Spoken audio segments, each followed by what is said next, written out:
자, 베드로 후서가 됩니다. 후서 3장 14절부터 16절의 말씀. 네.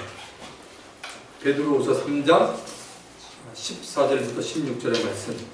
우리 한번 다 같이 천천히 한번 읽어보도록 하겠습니다. 시작. 그러므로 사랑하는 자들아, 너희가 빛을 바라보나니 주 앞에서 점도 없고 흠도 없이 평강 가운데서 나타나기를 힘쓰라. 또 우리 주의 오래 참으심이 구원이 될 줄로 여기라. 우리가 사랑하는 형제 바울도 그 받은 지혜대로 너희에게 이같이 썼고 또 그 모든 편지에도 이런 일에 관하여 말하였으되 그 중에 알기 어려운 것이 더러 있으니 무식한 자들과 굳세지 못한 자들이 다른 성경과 같이 그것도 억지로 풀다가 스스로 멸망에 이르느니라. 아멘. 아멘. 자, 오늘의 말씀의 제목은 구원의 완성으로 가는 자들. 뭐라고요? 구원의 완성으로 가는 자들입니다. 오늘의 말씀의 제목을 보면 금방 이해가 잘 안 될 것입니다. 아니, 예수 믿으면 그 순간 구원을 받고 영원한 생명을 얻는다고 말하는데 구원을 받았으면 됐지 구원의 완성이라 말은 또 무슨 말인가 하고 어리둥절한 사람이 있을 것입니다. 혹은 예수 믿으면 구원 받는데 거기다가 무엇을 더 강요한 것이 아닐까? 그러면 이것은 성경의 가르침이 아닌 이단의 가르침이 아닌가라고 당황하시는 분도 있을지 모르겠습니다. 구원의 완성, 이 구원의 완성을 위해 가는 자들은 도대체 무슨 말입니까? 본문을 통해서 자세히 알아보십시다. 자, 14절을 보시면 그러므로 사랑하는 자들아, 너희가 이것을 바라보나니 주 앞에서 점도 없고 흠도 없이 평강 가운데서 나타나기를 힘쓰라. 여기 보면 그러므로 너희가 이것을 바라보나니, 이 말은 주님의 날이 도둑같이 오는데 그때는 하늘이 큰 소리로 떠나가고 체질이 뜨거운 불에 풀어지고 땅과 그 중에 있는 모든 일이 드러나게 되는 것입니다. 그렇기에 예수님이 다시 오심을 믿는 사람은 지난주 설교 말씀처럼 거룩한 행실과 경건함으로 살아가야 한다는 것입니다. 베드로는 다시 한번 강조를 합니다. 사랑하는 자들아, 너희들이 주님의 재림을 정말 바라본다면 주님 앞에 서는 날 점도 없고 흠도 없는 모습으로 주님이 주시는 평강 가운데 서 있기를 힘을 쓰라고 말합니다. 여기서 평강이라는 말을 좀 보겠습니다. 평강이라는 말과 똑같은 말이 평안입니다. 예수님이 우리에게 주는 선물입니다. 요한복음 14장 27절. 자, 성경을 해서 분명히 우리 아십시다. 주님이 평안을 너에게 끼치노니 곧 나의 평안을 너에게 주노라. 내가 너희에게 주는 것은 세상이 주는 것 같지 아니하니라. 세상에도 평안이 있는 것 같아요. 근데 세상과는 주님이 비교가 안 된다고 말합니다. 너희는 마음에 근심하지도 말고 두려워하지도 말라. 예수님이 주는 평안이 저와 여러분에게 임했다는 증거는 우리의 마음이 근심에서 사라지고 두려움이 사라지는 것입니다. 아멘. 예수님도 이 세상에 사는 동안에는 여러 종류의 근심되는 일들과 두려운 일들을 만났습니다. 그러나 예수님은 자신 안에 소유했던 평안으로 근심과 두려움을 물리쳤습니다. 예수님이 평안을 소유하게 된 이유는 하나님 아버지와의 관계가 늘 좋았고 아버지의 뜻대로 살았기 때문입니다. 예수님과 제자들이 어느 날 같이 배를 타고 왔을 때 광풍을 만납니다. 제자들만 광풍을 만난 것이 아니고 예수님도 제자들과 함께 광풍을 만났습니다. 예수님과 제자들이 배를 타고 가는 도중에 갑자기 큰 광풍이 몰아쳤고 배 안에 있었던 예수님과 제자들의 다른 모습을 우리는 봅니다. 제자들은 바람과 파도를 보고 무서워 떨었습니다. 아마 우리들도 그 자리에 있으면 똑같았을 겁니다. 예수님은 잠을 자고 있었습니다. 여러분들은 불안할 때 잠이 오십니까? 두려울 때 잠이 옵니까? 누가 앞에서 여러분을 해하려고 하는데 잠이 옵니까? 바람과 파도가 배 안에 있었던 제자들을 삼키려고 달려들었습니다. 제자들은 무서워 떨며 주무시고 계셨던 주님을 깨우면서 주여, 우리의 죽게 된 것을 돌아보지 않으십니까? 라고 말합니다. 예수님이 끼어 바람을 꾸짖고 바다에게 잠잠하고 고요하라 그 명령을 하자 바람이 즉시 그치고 바다가 아주 잔잔해졌습니다. 그리고 무서워 떨고 있는 제자들을 향하여 어찌하여 이렇게 무서워하느냐? 너희가 어찌 믿음이 없느냐라고 말했습니다. 보십시다. 하나님의 자녀들이 환경이나 혹은 어떤 대상에 대해서 무서워하게 되면 믿음도 없어진다고 예수님이 알려주었습니다. 달리 말해보면 믿음이 있는 사람은 환경이나 어떤 대상에 굴복하거나 얽매이지 않습니다. 그러므로 평안이 있는 것입니다. 예수님은 믿음이 있었기에 평안을 소유했습니다. 믿음은 살아계신 하나님을 믿는 것이고 그분이 한 말씀을 믿는 것입니다. 예수님은 늘 하나님 아버지를 믿었고 그분의 말씀을 믿고 있었습니다. 믿음, 담대함, 평안 거기다 좀 써세요 여러분. 너무 중요한 단어예요. 믿음, 담대함, 평안은 믿는 자들에게 함께하는 성령의 확신입니다. 예수를 정말 믿는 사람은 이 세 가지가 꼭 있어야 돼요. 믿음, 담대함, 평안함이 그에게 있어야 됩니다. 이게 성령의 확신입니다. 예수님께서 부활하신 후 두려워 떨고 있는 제자들이 모인 다락방에 찾아왔습니다. 그리고 그들에게 첫 마디가 너희에게 평강이 있느냐고 물어보셨습니다. 두려워하는 제자들에게 필요한 것은 평강이었습니다. 가끔 우리들도 두려워 떨고 있는 자리로 내려갈 때가 있습니다. 그런데 다들 경험을 해보셨으리라고 생각합니다만 두려워 떨고 있을 때는 좋은 지혜가 떠오르지 않습니다. 여러분, 피할 길도 보이지 않습니다. 사방에 꽉 막히는 것 같습니다. 이럴 때 우리에게 필요한 것은 문제 해결이 아닙니다. 우리의 마음이 일단 평안을 찾는 것입니다. 평안을 찾기 위해 기도해야 됩니다. 하나님 그냥 평안 주십시오 아니라 평안을 찾기 위해 기도해야 됩니다. 감사의 기도를 해야 됩니다. 빌립보서 4장 6절 7절을 말합니다. 6절을 먼저 보시면 아무것도 염려하지 말고 다만 오직 모든 일에 기도와 간구로 너희 구할 것을 뭐요? 감사함으로 하나님께 아뢰라. 뭐라고요? 감사함으로 하나님께 아뢰라 고 되어 있어요. 그리하면 모든 지각이 떠난 하나님의 평강이 그리스도 예수 안에서 너희 마음과 생각을 지킨다고 말합니다. 머리로 생각하면서 염려하면서 시간을 보내지 말아야 합니다. 그 생각 속에는 사단이 찾아옵니다. 마귀가 찾아옵니다. 왜냐하면 염려를 하고 있기 때문이에요. 대신에 감사의 기도를 해야 합니다. 감사의 기도를 하면 사단이 도망갑니다. 감사의 기도가 있는 곳에는 하나님의 평강이 임합니다. 이것은 이론으로 절대 안 돼요. 여러분이 빌립보서 4장 6절 7절을 암송하고 만번을 외쳐도 안 돼요. 이건 경험해야 돼요. 경험한 분은 이 말씀이 맞다라는 걸 알 수 있어요. 경험하셔야 돼요. 위로부터 오는 하나님의 평강이 우리의 마음과 생각을 불안과 두려운 것들로 지켜주시는 겁니다.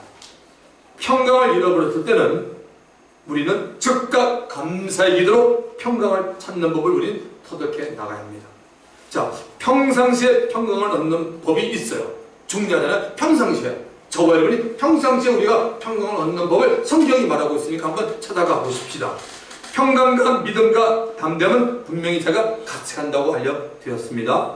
자, 본문 14절에 주 앞에 점도 없고 흠도 없이라는 말이 나옵니다. 주님 앞에 점도 없고 흠도 없으면 우리에게 평강이 임한다는 겁니다. 그렇다면 아니 우리가 어떻게 점도 흠도 없이 깨끗하게 살 수가 있습니까? 물론 어렵습니다. 그러나 성경은 저와 여러분 우리의 양심이 뭔지 알죠? 양심은 제가 설명 안 해도 될 것 같습니다. 나의 양심이 나의 행동이나 생각을 책망하지 않는다면 점이나 흠 없이 사는 것과 동일합니다. 성경으로 찾아가 보겠습니다. 성경을 열 수 있는 분은 여시고 안 되는 분은 스크린을 보십시오. 요한일서 3장 20절부터 가볼 겁니다. 사도 요한일서 요한일서 3장 20절에 보면 우리 마음이 혹 우리를 책망할 것이 없으면 우리 각 사람의 마음이 우리를 책망할 것이 없거든 하물며 우리 마음보다 크시고 모든 걸 아시는 하나님일까 보냐. 사랑하는 자들아, 만일 우리 마음이 우리를 책망할 것이 없으면 하나님 앞에서 담대함을 얻고 여기 나오잖아요. 우리 마음이 우리를 책망할 수 없으면 하나님 앞에서 담대함을 얻고 무엇이든지 구하는 바를 그에게 받나니 이는 우리가 그의 계명을 지키고 그 앞에 기뻐하시는 것을 행함이라고 말합니다. 하나님을 찾아가는 선한 나의 양심으로 나와 나의 행동을 보고 있을 때 괜찮다, 책망받을 것이 없으면 하나님 앞에서 그 사람은 담대함을 얻습니다. 이래서 우리가 한 주 동안 살 때 하나님 보시기에 악한 일들을 하지 말아야 되는 겁니다. 했다면 뭡니까? 회개하면 돼요. 회개도 안 하고 앉아있으니까 매일 불안하고 걱정이 되고 평안이 없는 겁니다. 마귀로부터 참소가 없기에 마음이 평안해집니다. 선한 나의 양심이 나를 볼 때 책망이 없는 저와 여러분이 다 되기를 주님의 이름으로 축원합니다. 자, 우리 오늘 읽은 본문 다시 15절을 가보십시다. 또 우리 주의 오래 참으심이 구원이 될 줄로 여기라. 우리가 사랑하는 형제 바울도 그 받은 지혜대로 너에게 이같이 썼구라고 말합니다. 하나님의 오래 참음이 모든 믿는 자들에게 구원이 되었습니다. 만약에 하나님이 오래 참지 않았다면 지난 시간에 말씀을 드렸던 것처럼 아무도 구원받지 못합니다. 왜냐하면 누구든지 예외가 없습니다. 태어나면서부터 구원을 받은 사람은 아무도 없습니다. 모태에 있을 때부터 우리는 죄인으로 있다가 죄인의 신분으로 나옵니다. 다시 탄생된다는 얘기죠. 인류의 조상 아담 한 사람으로부터 이 세상에 죄가 들어왔다고 성경은 로마서 5장 12절에 분명히 말합니다. 이렇게 죄인의 신분으로 살아가는 사람들이 어느 날 하나님의 은혜와 긍휼로 인해 예수를 믿게 되는 것입니다. 사람마다 예수를 믿게 된 연령이 다 다릅니다. 여기 10대 예수 믿은 친구들 있죠. 20대 예수 믿은 사람들 있어요. 지금 얘기는 교회 나갔다는 얘기 아니에요. 본 어게인. 정말 거듭난 사람이에요. 그 사람들하고 얘기하는 거예요. 30대, 40대 그 이상도 있습니다. 그때까지 뭐죠? 하나님이 오래 참아준 것입니다. 왜 오래 참아줬습니까? 구원해 주시기 위해서 오래 참았습니다. 여러분, 구원, salvation이라는 말은 이렇게 표현할 수도 있습니다. 세상에서 하나님을 모르고 살던 사람이 예수 믿고 하나님께로 돌아온다는 말과 같습니다. 아멘. 맞잖아요? 하나님을 모르는 사람이 예수 믿고 하나님께로 돌아온 게 그게 바로 구원이잖아요, 여러분. 우리나라가 그 원이잖아요. 달러는 달러. 그다음에 중국은 뭔가? 이안. 한국 원인데 어떤 사람들은 뭐 그런 얘기하는 거.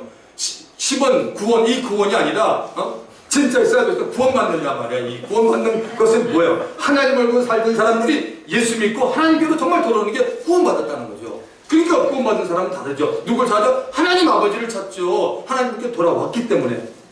자, 하나님께로 돌아오도록 하나님 자신이 오래 참으신 거예요. 저와 여러분이 참은 거 아닙니다, 여러분. 이것이 바로 놀라운 하나님의 사랑입니다. 사랑의 속성 가운데는 고린도전서 13장, 우리 보통 사랑장이라고 말합니다. 13장 4절에 처음에 나옵니다. 사랑은 할 때 제일 먼저 나오는 겁니다. 사랑은 오래 참고로 시작돼요. 그게 바로 하나님 아버지의 특성입니다. 사랑은 오래 참는 겁니다. 하나님의 오래 참으시는 사랑에 대하여 이스라엘 민족의 출애굽기를 통해서 한번 우리가 살펴보겠습니다. 출애굽을 통해서 야곱과 그의 12아들, 그 아들들에게 속한 식구가 전부 70명 정도였습니다.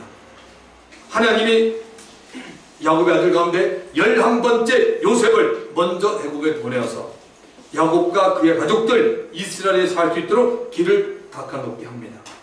성경은 이스라엘 민족이 애굽에 살았던 기간이 약 400년 혹은 430년이라고 말하고 있습니다. 요셉이 죽고 나자 애굽에는 요셉을 알지 못하는 왕이 통치하게 되어 이스라엘 민족을 핍박하고 괴롭혔습니다. 하나님이 이 순간을 위해서 모세라는 사람을 80년 동안을 하나님이 준비시켜 두었습니다.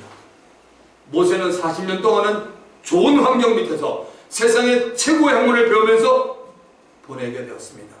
그리고 그 후에 40년은 사람이 별로 살지 않은, 처음 40년과 완전히 다른 세계입니다. 사람이 별로 살지 않는 미디안 광야라는 곳에서 자식을 놓고 양을 치면서 평범한 사람으로서 고독을 즐기면서 40년을 보냈습니다. 어느 날 하나님이 모세를 부르셨고 모세를 통하여 모세는 하나님의 능력으로 택함을 입은 이스라엘 백성을 애굽에서 데리고 나오게 됩니다. 그리고 모세와 이스라엘 백성들은 자신들의 불신으로 인해 40년 동안을 광야에서 하나님에게 연단을 받게 됩니다. 하나님이 이스라엘 백성들에게 주기를 원하는 땅은 광야가 여러분 아니었습니다. 어디예요? 가나안 땅, 프라미스 랜드입니다. 이 가나안 땅은 얼마나 비옥한 땅이었던지 젖과 꿀이 흐르는 땅으로 묘사되고 있습니다. 허니 앤 밀크 랜이라고 말하죠. 농작이 잘 되고 과일 지배가 아주 잘 되는 곳이에요. 지금도 마찬가지입니다. 거기다가 비가 아무리 많이 와도 골짜기가 많아서 그곳으로 스며든다고 말합니다. 그런데 이 가나안에는 안타깝게도 하나님을 모르고 우상을 섬기는 가나안 7 족속들이 이미 살고 있었습니다. 여호수아서 3장 10절에 이 7 족속에 등장합니다. 또 말하되 살아계신 하나님이 너희 가운데 계시다. 가나안 족속과 헷 족속과 히위 족속과 브리스 족속과 기르가스 족속과 아모리 족속과 여부스 족속을 너희 앞에서 반드시 쫓아내실 줄을 이것으로 너희가 알리라. 참고로 이 여부스가 어디냐면 여러분 예루살렘 아시죠? 예루살렘 지역에 살던 사람이 여부스 족속입니다. 이스라엘 백성들이 애굽에서 살았던 430년이라는 기간은 이 가나안 족속들에게는 하나님께로 돌아오는 회개하는 기간을 하나님이 주신 겁니다. 특히 이스라엘 백성들이 가나안에 들어가기 전 광야에서 지냈던 40년이라는 연단 기간은 가나안 족속들에게 회개를 아주 촉구하는 하나님의 마지막 참으시는 기간이었어요. 이 기간이 지나면 그들 가나안 족속들에게는 죄의 도수가 꽉 들어차게 되므로 하나님의 심판이 임하는 것입니다. 이렇게 하나님은 이스라엘 민족뿐만 아니라 가나안에 살고 있었던 하나님을 모르는 이방 민족들에게도 사랑을 베풀고 관심을 가지고 있었던 겁니다. 여호수아서를 읽어보시면 믿음을 보인 기생 라합과 그녀의 집안 그리고 히위 족속에 속하는 기본 거민들이 꾀를 내어서 이스라엘에 붙습니다. 그 나머지는 여호수아와 이스라엘 군대 거의 다 패망합니다. 하나님이 주신 회개의 기간을 무시하면 어느 민족이든지 국가든지 혹은 개인든지 반드시 망한다는 사실을 꼭 마음에 새기시기를 주의 이름으로 축원합니다. 다시 본문으로 돌아옵니다. 베드로는 형제 바울을 언급합니다. 그리고 바울이 기록한 성경책을 말하고 있습니다. 바울이 교회에 보낸 편지들이나 개인들에게 쓴 편지들에서도 하나님의 오래 참으심이 구원과 관련이 있다는 것을 말하고 있다고 합니다. 자, 16절을 가보시면 또 그 모든 편지에도 이런 일에 관하여 말하였으되, 자, 여기까지만 봅니다. 모든 편지에도 이런 일에 관하여 말했으되, 바울이 쓴 모든 편지에도 이런 일에 관하여 곧 주의 오래 참음이 구원이 된다는 것에 관하여 말하고 있다고 성령께서 베드로를 통하여 확인시켜주고 있습니다. 바울이 기록한 서신서가 무엇인지 성경에 기록된 순서대로 한번 볼까요? 로마서, 고린도전서, 고린도후서, 갈라디아서, 에베소서, 빌립보서, 골로새서, 데살로니가 전서, 데살로니가 후서, 디모데 전서, 디모데 후서, 디도서, 빌레몬서, 이상 13권입니다. 이 중에 개인에게 쓴 편지는 4개죠. 디모데에게 쓴 디모데 전후서, 그 다음에 디도에게 보낸, 그 다음에 빌레몬에게 보낸, 이렇게 4개. 나머지는 9권은 전부 교회와 성도들에게 쓴 것입니다. 자, 16절을 계속해서 보시면 그 중에 알기 어려운 것이 더러 있으니 부식한 자들과 굳세지 못한 자들이 다른 성경과 같이 그것도 억지로 풀다가 스스로 멸망에 이르렀느니라. 여러분들이 생각할 때 무식한 자가 누구예요? 굳세지 못한 자가 누굽니까? 자, 바울이 쓴 서신서 가운데 알기 어려운 것이 좀 있다라고 말합니다. 그런데 문제는 그 어려운 것을 억지로 풀면 스스로 망한다는 것입니다. 억지로 푸는 자는 먼저 자신이 먼저 망하고 그 망하는 것을 들은 사람도 함께 망합니다. 망하고 싶습니까? 그렇게 가면 망합니다. 이것으로만 끝나는 것이 아닙니다. 바울 서신 외에도 나머지 성경이 전부 60몇 권이니까 바울 서신 13권 빼니까 53권 아니니까 나머지 53권도 억지로 인간이 풀면 너도 멸망한다고 성경이 말합니다. 이렇게 억지로 성경을 푸는 사람은 어떤 사람들이죠? 무식한 자들과 굳세지 못한 자들. 무식한 자들과 굳세지 못한 자들이에요. 자, 무식한 자들은 하나님의 말씀을 잘 모르고 말씀의 지식이 없는 사람을 말합니다. 이런 사람들이 주로 의지하는 것이 뭡니까? 여러분 일단 기억하실 것은 세상 사람이 아니에요. 이거 교회에 있는 사람들을 말합니다. 성경은 다. 무식한 자들은 한마디로 하나님의 말씀을 잘 모르고 말씀이 지식이 없는 교인을 말합니다. 이런 사람들이 주로 의지하는 게 무엇일까요? 의지한다면 자신의 신비한 체험과 자신의 본 것뿐입니다. 그래서 하나님 말씀 통해 보지 않고 자신의 체험이나 본 것에만 맞추는 실수를 종종 하는 친구들이 있습니다. 굳세지 못한 자들은 뭐야? 신앙이 잘 흔들리는 사람이 있잖아요. 여러분 자신이 알잖아요. 신앙이 왜 나는 이렇게 흔들리지? 굳세지 못한 자예요. 신앙이 잘 흔들리는 사람을 말합니다. 그러면 왜 흔들리겠습니까? 왜 흔들립니까? 이 사람도 하나님의 말씀을 의지하지 않고 자기 감정이나 상상을 의지하기 때문이에요. 여러분 이런 사람들은 이것이 좋다면 이리로 가고 여기는 이리로 가고 이런 사람들이에요. 반석이신 그리스도에게 서 있지 않는 자들입니다. 이제 바울 서신을 보면서 구원에 대하여 알기 어려운 것이 무엇인지 한번 살펴보겠습니다.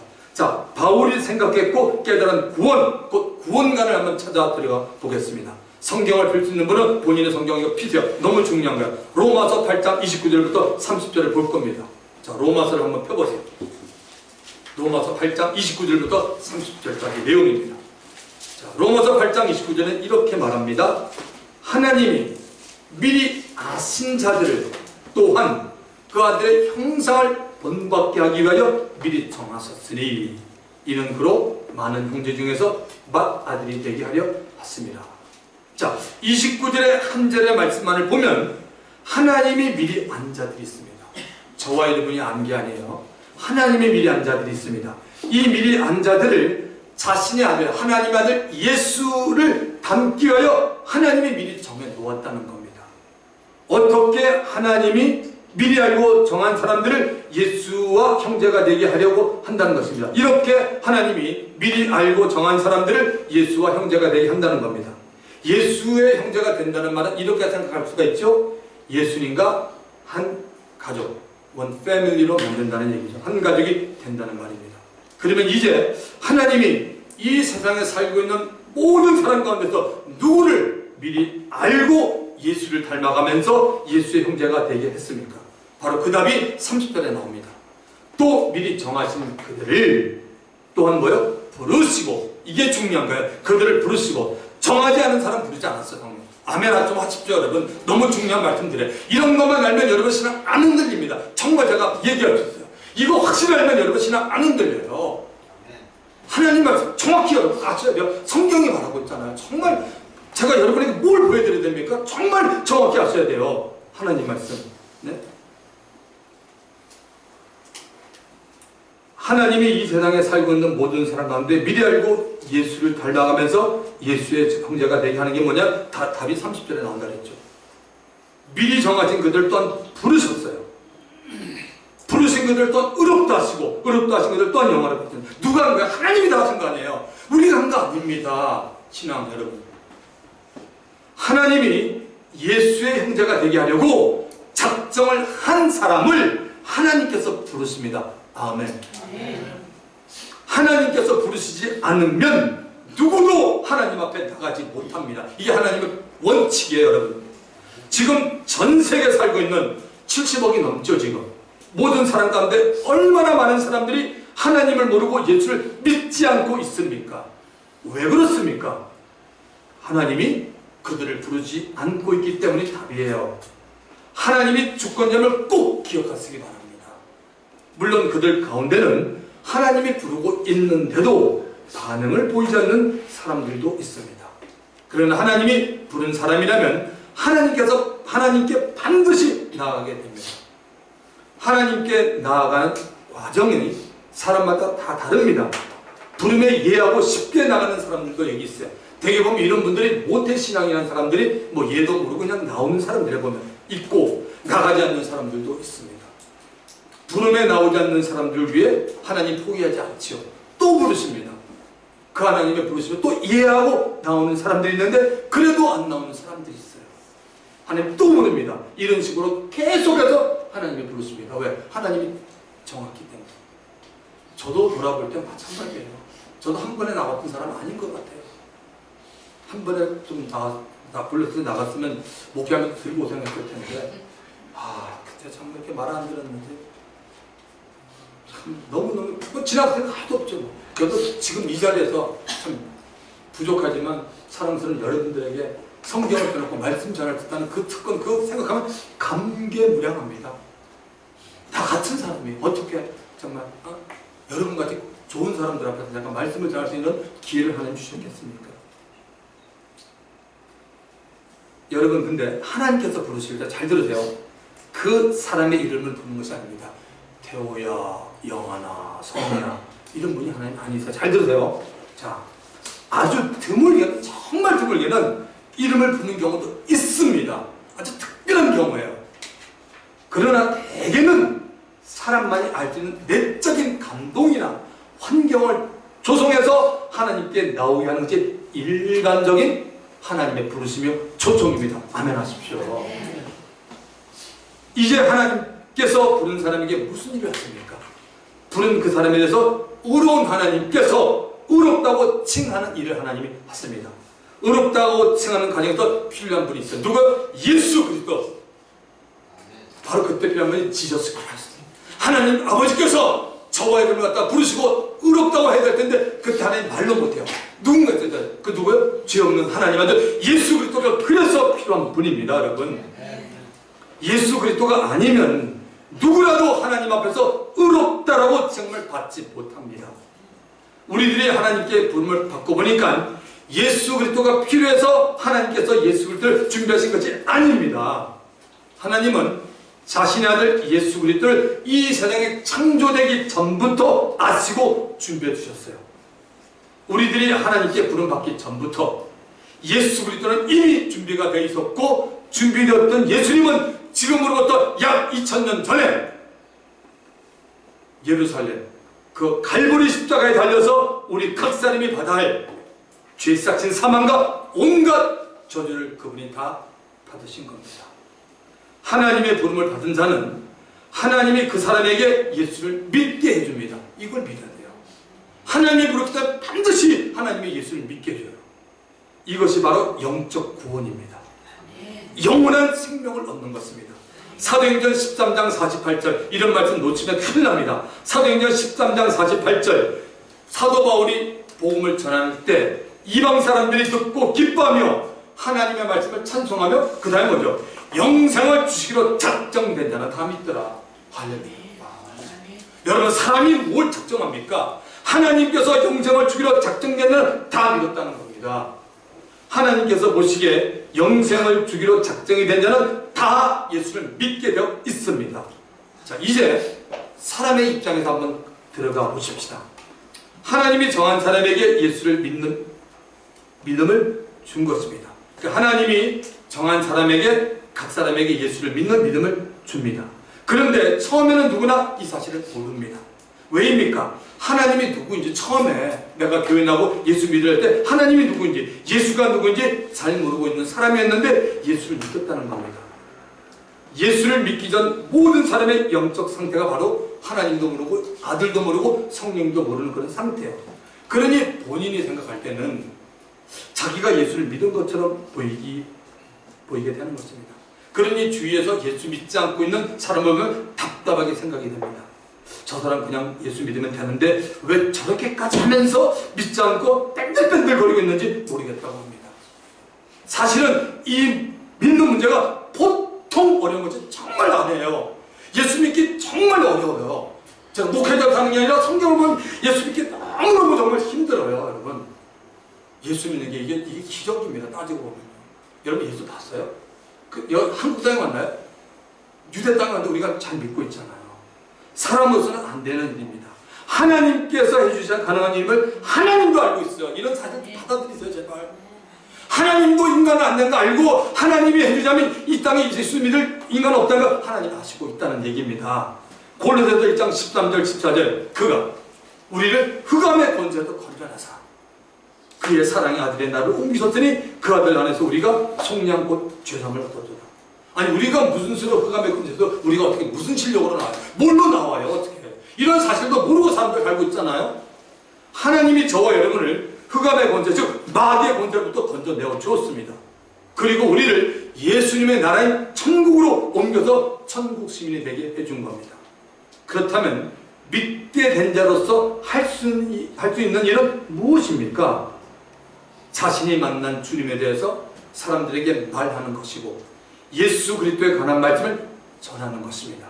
이것을 복음 전파라고 말합니다. 그러면 성령께서 일을 하셔서 복음을 들은 사람 가운데서 예수를 믿게 해주신 겁니다. 할렐루야! 이게 원리야. 이건 아주 성경 확실한 원리예요. 여러분이 복음 안 전하면요 하나님이 부른 사람도 구원 안 받아요. 그러니까 여러분을 통해서 성령의 역사가 없어요. 왜? 간단하죠. 입을 안 벌렸기 때문에. 그러니까 대개 누가 입을 안 벌려? 구원의 감격이 식고 간 사람은 안 벌려요. 오래 믿은 게 아니에요. 여기 전도 많이 하신 분도 계신데 알 거예요. 내 안에 성령 충만하면 뭐죠? 나가서 예수 믿으세요 하게 됐어요. 그래서 교회에 가서 쫙 기도하는 거 아니에요? 여러분 외치고 기도하는 사람이 우리 바보입니까? 제가 막 방언을 하면 야, 저 이성경 목사 믿었다. 저 미친 사람 아니에요. 저 괜찮거든요. 저 똑똑해요. 영원 형제 알잖아요. 저 만나서 여러분이 생각하면 알 거 다 알아요. 공부 날 만큼 한 사람이에요. 제가 이거 나타내는 뜻이 아니라 뭐예요? 하나님 앞에 그게 필요 없다는 거죠. 아멘! 하나님 앞에 무슨 yan양한 자존심이 있어요? 하나님이 제일 싫어하는 게 그건데 그것이 안 묻어지니까 주님을 못 만나는 거예요. 그거 버리세요. 진짜 버리면 주님 만납니다. 오늘도 주님을 만나기를 원하는데 인간이 뭘 하나 갖고서 머리 따지고 그러니까 주님이 만날 틈이 없는 거죠. 사랑하는 딸아 내가 너를 만나고 싶은데 너 왜 그러고 있니? 그러니까 주님이 못 만나는 거예요. 매일 교회 들고 왔다 갔다 하면 당신 지옥 가려고 그럽니까? 정말 예수 받음이다 돼요. 교회가 맞습니다. 정신 차리세요. 예? 적당히 믿고 여러분에게 맞춰주는 게 얼마나 많은지 몰라요. 가시면 그런 데 가서 그냥 맞춰놓으세요. 여러분 눈물이 없습니까? 아침마다 제가 왜 매일 묵상의 말씀을 여러분에게 보냅니까? 골빈 목사입니까? 짱구입니까? 이성태 목사가? 여러분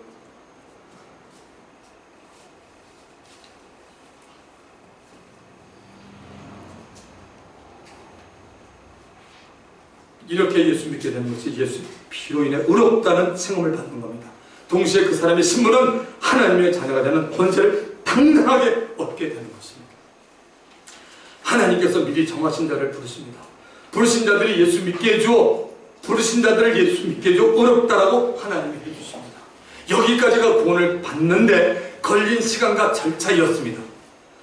사람마다 이 절차는 다 똑같습니다. 그런데 여러분 다른 게 뭐냐면 하나님이 정했기 때문에 그 절차는 똑같아요. 바뀌지 않습니다. 그러나 걸린 시간은 다 다릅니다. 하나님이 사람에게 왜죠? 자유의지를 줬기 때문에 그런 거예요. 여러분에게 다 자유의지 있고 저에게도 자유의지가 있어요. 나오는 거 나오기 싫으면 안 나오는 거 괜찮아요. 커피 마셔도 너 싫으면 괜찮고 당신의 의지가 괜찮아요. 근데 하나님이 자유의지를 준 거예요. 그 자유의지 때문에 예수 믿는데 그렇게 많은 시간들이 걸린 거예요. 구원을 받는 여기까지 오는데 내가 한 것이 무엇입니까? 여러분이 한 것이 무엇입니까? 친구나 어머니의 권유로 혹은 내 옆집에 사는 사람이 하도 친절하게 대줘서 할 수 없이 교회 여러분 나가주었다고요? 좋습니다. 지루한 설교와 성경 공부를 들어주느라고 힘이 들었다고요? 그래도 그 사람이 자발적으로 한 것은 없습니다. 왜냐하면 교회 여러 번 나간 것 그리고 지루한 설교를 들은 것 듣기 싫은 성경 공부라도 듣게 된 것은 하나님이 그 사람의 감동을 주고 이끌어 주었기 때문입니다. 할렐루야. 그러므로 구원받기 위해서 사람의 것은 아무것도 없습니다. 제가 제일 좋아하는 성경 구절 말씀드렸죠.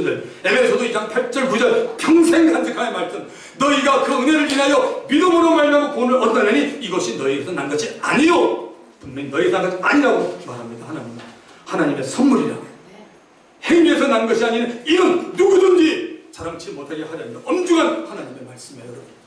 사도 바울은 자신이 영생을 얻은 것, 곧 구원을 얻은 것에 대해서 이렇게까지 말합니다. 사도행전 26장 17, 18절 이스라엘과 이방인들에서 내가 너를 구원하여 그들에게 보내어 그 눈을 뜨게 하여 어둠에서 빛으로, 사단의 권세에서 하나님께로 돌아오게 하고 죄사함과 나를 믿어 거룩하게 된 우리 가운데서 기업을 얻게 하리라 하되, 바울은 자신이 구원을 받은 것은 이스라엘 사람들과 이방인들이 있었기 때문이라고 말합니다. 만약에 이방 사람들이 없었고 이스라엘 사람들이 없었다면 나 바울은 하나님께서 구원해 주지 않았을 것이라고까지 말합니다. 바울의 사명은 이스라엘과 이방인들에게 복음 전하는 것입니다. 그래서 바울은 이들에게 복음 전하면서 항상 빚을 진 자가 되었습니다. 로마서 1장 14절, 헬라인이나 야만인이나 지혜 있는 자나 어리석은 자에게 다 내가 빚을 쳤다라고 말합니다. 영원한 생명의 빚을 진 겁니다. 그 빚을 갚기에 바울은 그들에게 자신의 목숨을 아까워하지 않고 복음을 전했습니다. 복음을 전하면 그 복음을 듣고 믿는 자들이 바울처럼 영원한 생명을 얻기 때문입니다. 바울은 이 복음에 굉장한 가치를 줬습니다. 이 말은 복음의 주인 예수 그리스도에게 최고의 가치를 두고 살았다는 것입니다. 그래서 그는 구원이 얼마나 중요한 것을 알았습니다. 다시 로마서 8장 30절의 마지막 부분의 말씀을 보겠습니다. 의롭다 하신 그들 또한 뭐죠? 영화롭게 하셨느니라. 여러분 이 말 뜻 여기 정확히 하시는 분 계세요? 영화롭게 하셨느니라. 의롭다 하신 것으로 끝난 것이 아니죠. 성경을 정확히 보십시오. 하나님이 의롭다 하신 그들은 뭐예요? 또한 영화롭게 하시느니라. 여기까지가 신앙이에요. 저는 성경대로 열어드린 거예요. 제 얘기 아니에요. 성경대로 말씀드린 거예요. 하나님이 세상을 창조하기 전부터 하나님이 정한 미리 하신 자들에게 대해서 의롭다고 칭함으로 마치는 것이 아니고 성경은 말합니다. 한 가지가 더 남아있어. 바로 뭐냐? 그게 바로 구원의 완성입니다. 하나님이 의롭다고 하셨기에 그들에 대해서 영화롭게 하신다는 겁니다. 영화라는 말은 두 가지 의미를 내포합니다.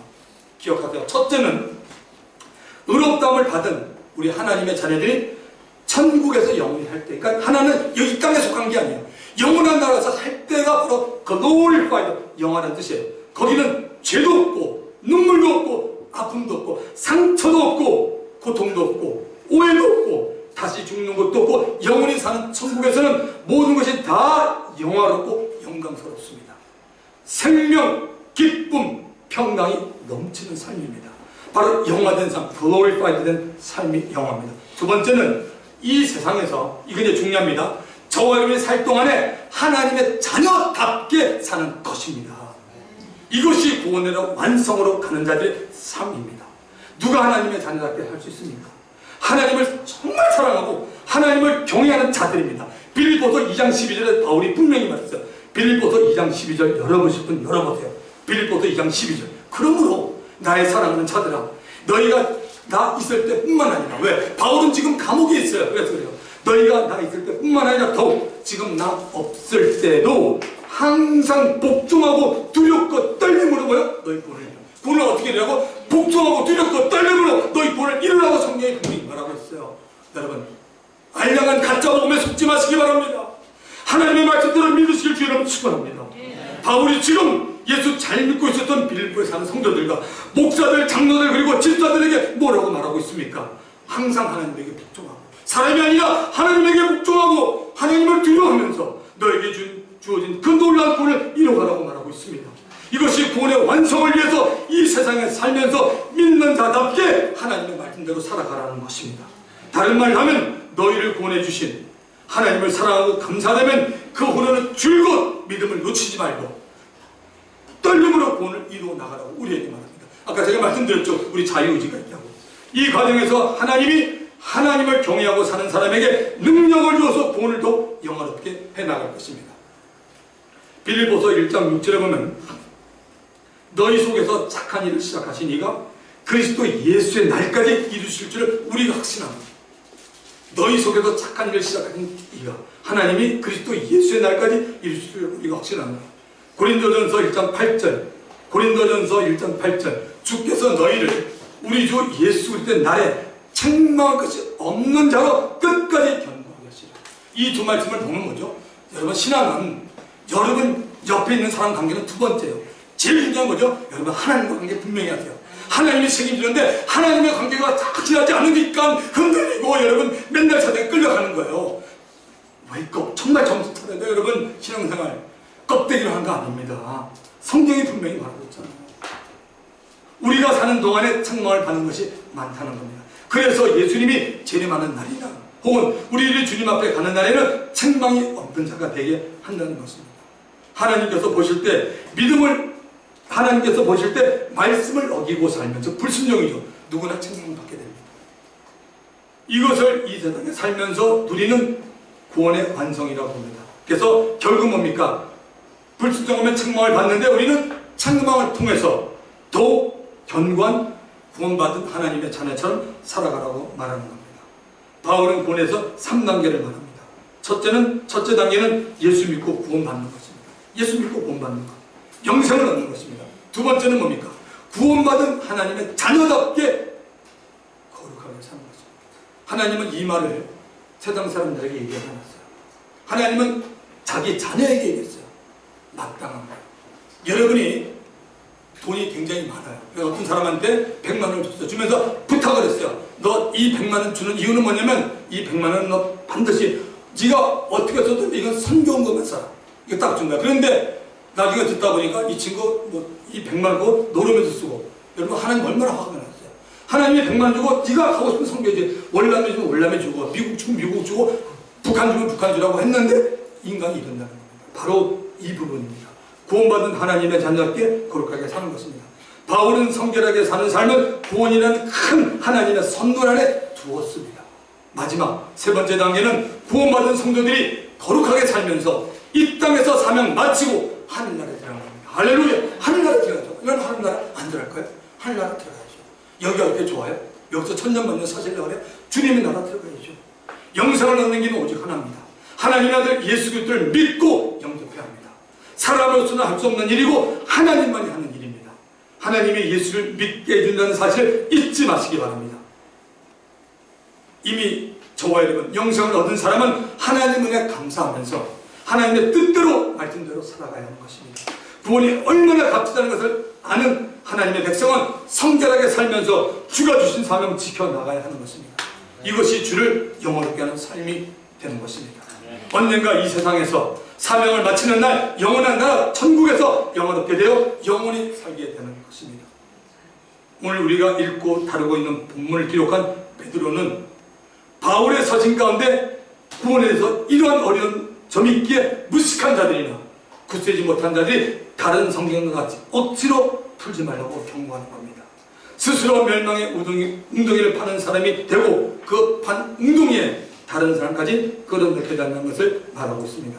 말씀을 마칩니다. 사랑하는 성도 여러분, 예수님을 사랑하십니까?